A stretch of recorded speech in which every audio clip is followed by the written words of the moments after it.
안녕하십니까. 10월 24일 금요일 말씀 묵상 함께 시작하겠습니다. 오늘도 주님께서 우리에게 베풀어 주시는 그 크신 은혜 가운데에서 기쁨과 안식을 누리시는 하루 되시기를 간절히 기도합니다. 오늘 본문은 창세기 50장 22절부터 26절, 창세기의 마지막 본문입니다. 152번째 만에 창세기 묵상이 끝납니다. 그리고 성경 통독하실 말씀은 누가복음 7장과 8장입니다. 이제 오늘 창세기를 마치면서 요셉의 삶이 어떻게 끝나게 되는가를 보게 되는데요.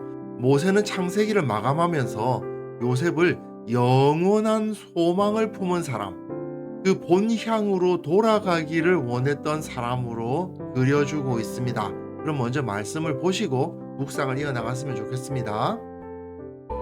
요셉이 그의 아버지의 가족과 함께 애굽에 거주하여 110세를 살며 에브라임의 자손 3대를 보았으며 므낫세의 아들 마길의 아들들도 요셉의 스라에서 양육되었더라. 요셉이 그의 형제들에게 이르되 나는 죽을 것이나 하나님이 당신들을 돌보시고 당신들을 이 땅에서 인도하여 내사 아브람과 이삭과 야곱에게 맹세하신 땅에 이르게 하시리라. 요셉이 또 이스라엘 자손에게 맹세시켜 이르기를 하나님이 반드시 당신들을 돌보시리니 당신들은 여기서 내 해골을 메고 올라가겠다 하라. 요셉이 110세의 죽음에 그들이 그의 몸에 향재료를 넣고 애굽에서 입건하였더라.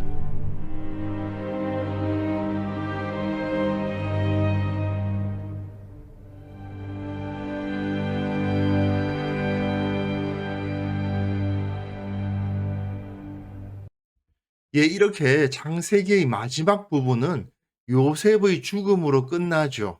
모세는 사실 요셉이 어떤 사람이었던가를 여러 가지 모양으로 보여주어 왔는데, 그 중에서도 오늘 본문에서는 그 마음속에 가장 깊은 곳에 그가 무엇을 꿈꾸고 있었던가를 보여주고 있는 것이라고 할 수 있습니다. 그가 보디발의 아내 앞에서도 하나님의 얼굴을 인식했고, 어디를 가나 하나님과 함께 하심을 누렸으며, 또한 애굽이라는 하나님을 섬기지 않는 이방 땅에서 언제나 그 조상들에게 약속된 땅을 바라보며 살았다. 이것이 요셉의 삶을 요약하는 것이라고 할 수 있겠죠. 특별히 이 사람이 애굽에서 살지만 그 마음에는 언제나 약속의 땅, 가나안 땅을 바라보고 있었다는 것이 매우 중요한 것이라고 할 수 있겠습니다. 오늘 본문은 이 한 페이지로 끝납니다. 요셉이 그의 아버지의 가족과 함께 애굽에 거주하며 110세를 살았다고 되어 있습니다. 그의 아버지의 가족과 함께, 한 동족들과 함께라는 이야기죠. 그리고 어디서 살아요? 애굽에서 살았습니다. 그러면서 많은 복을 누렸어요. 에브라임의 자손 3대를 보았으며 므낫세의 아들 마길의 아들들도 요셉의 스라에서 양육되었더라. 그러니까 증손과 고손들까지 보았다는 이야기 아닙니까? 자기 스라에서 고손까지 양육할 수 있는 복, 정말 이만하면 큰 복이라고 할 수 있습니다. 그러나 요셉이 그의 형제들에게 이르되 나는 죽을 것이나 하나님이 당신들을 돌보시고 당신들을 이 땅에서 인도하여 내사 아브라함과 이삭과 야곱에게 맹세하신 땅에 이르게 하시리라 하고, 요셉의 형제들 중에서 요셉보다 더 오래 산 사람이 있었을 것이라는 것을 여기서 짐작하게 하고요. 또 요셉이 또 이스라엘 자손에게 맹세시켜 이르기를 하나님이 반드시 당신들을 돌보시리니 당신들은 여기서 내 해골을 메고 올라가겠다 하라 하였더라. 자, 이 사람이요 17세 때 애굽으로 팔려오지 않았습니까? 110세가 되었습니다. 그동안에 애굽에서 계속 살았어요. 아버지의 장례를 위해서 잠깐 가나안을 방문하기는 했지만 그 시간을 제외하면 애굽을 떠난 적이 없었던 사람입니다.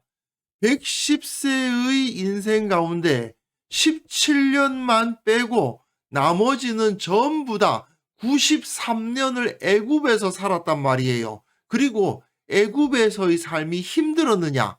물론 종으로 죄수로 살았던 그 시간 13년은 힘들었지만 그 이후에 30세부터 110세까지는 최고의 권력을 누리면서 호의호식할 수 있는 자리에서 살았지 않습니까?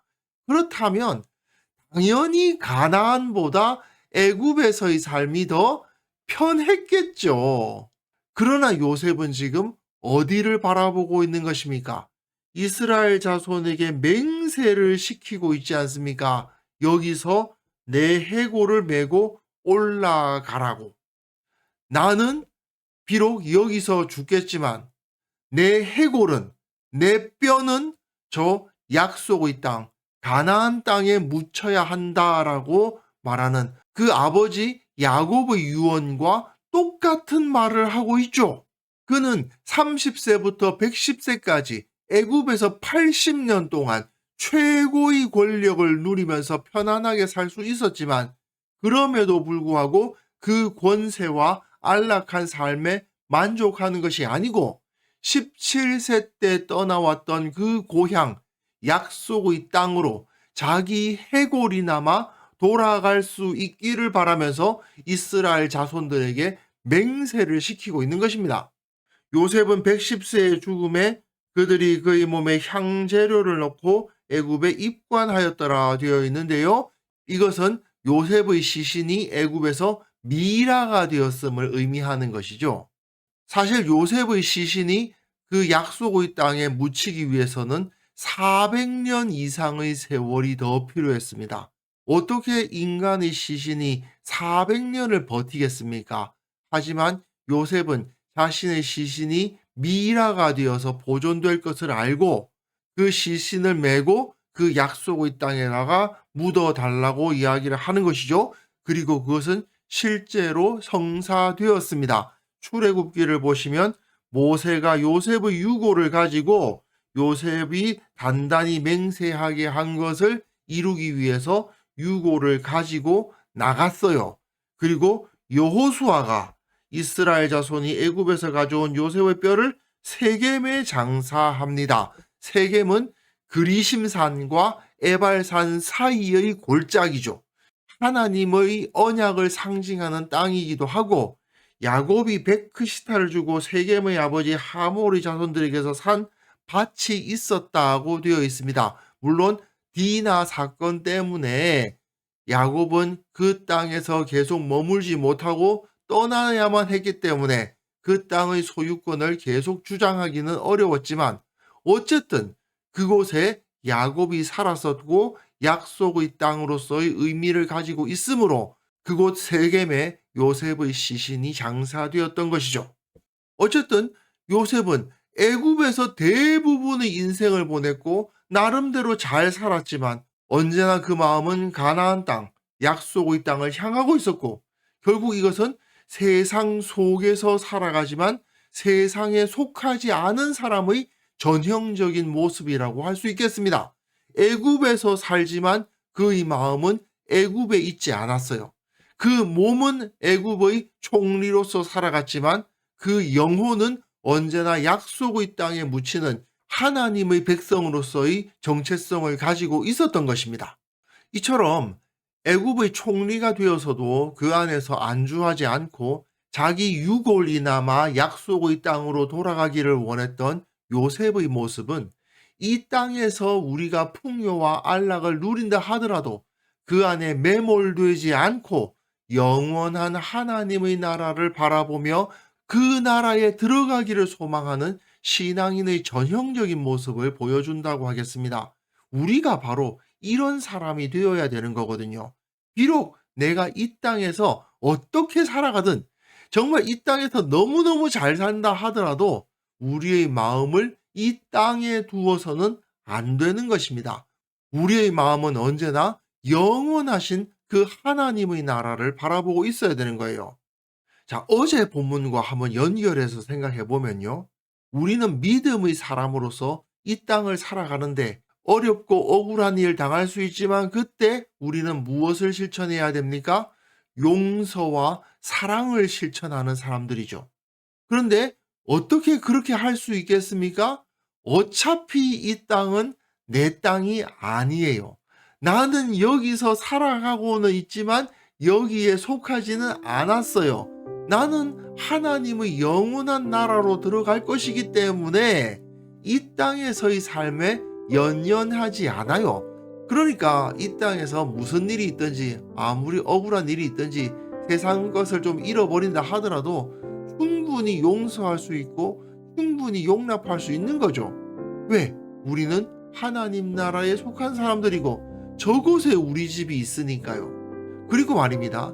만약에 이렇게 내가 이 땅에 속하지 않았다는 것을 늘 의식하면서 용서와 사랑을 실천하고 언제나 그 영혼이 하나님 나라를 향해 있는 사람이 정말 살아있다면 그 사람은 이미 그 주위의 성도들과 또한 이웃들로부터 존경과 칭송을 받고 있게 마련입니다. 그렇게 되지 않을 수가 없어요. 모든 사람의 존경의 대상이 되게 마련인 겁니다. 우리는 그러한 삶을 꿈꾸는 자들이 되어야 합니다. 내가 이렇게 살기를 원한다. 내가 정말 요셉과 같은 삶을 살아가기를 원한다. 비록 내가 이 세상에 살지만 이 세상에 매몰되지 않고 이 세상에서 나름대로 영향력도 있고 지위도 있다 하더라도 거기에 붙잡히지 않고 영원한 하나님의 나라를 향해서 나아가는 자, 그런 자가 되어야 되겠다. 이것이 우리가 창세기 묵상을 마무리하면서 우리의 마음속에 다시 한번 다짐해야 되는 것이라고 생각합니다. 그래서 이 시간 함께 기도하실 때는요, 하나님의 나라를 꿈꾸게 하여 주옵소서. 나는 이 땅이 아니라 하늘에 속한 자로서 살아간다는 것을 잊지 않게 하옵소서. 우리 교회의 모든 성도들이 하늘에 속한 복으로 충만하여지고 이 땅에서 하나님의 은혜를 체험하며 이 땅을 변화시키는 소금과 빛의 역할을 감당하는 자들이 되게 하여 주옵소서. 함께 기도하는 시간 가졌습니다.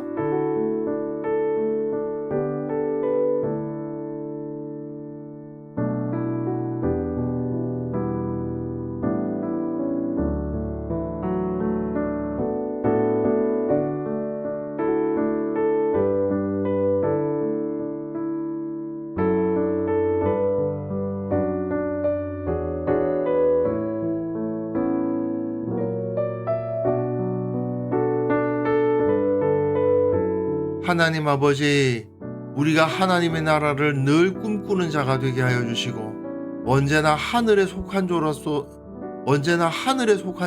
살아가며 이 땅에 매몰되지 않도록 도와주옵소서. 우리 교회에 속한 모든 성도들이 하늘에 속한 복으로 충만함을 누리고 이 땅 가운데 그 하나님의 복을, 하나님의 은혜를 전달하는 자가 되게 하여 주시고 또한 그 가운데에서 주님의 살아계심을 체험하는 자들이 다 될 수 있도록 도와주옵소서. 특별히 이 나라 각계 각층에 여러 그리스도인들이 각자에게 맡겨진 사명을 가지고 살아가고 있는데 주님, 저들에게 성령을 충만히 내리사 그 사명을 충실히 감당하게 하시고 그것을 통해서 이 땅을 하나님께서 통치하시는 것이 나타나는, 그 주님의 능력이 나타나는 나라가 될 수 있도록 주께서 복의 복을 허락하여 주옵소서. 주님, 지금까지 창세기를 묵상하게 하심을 감사합니다.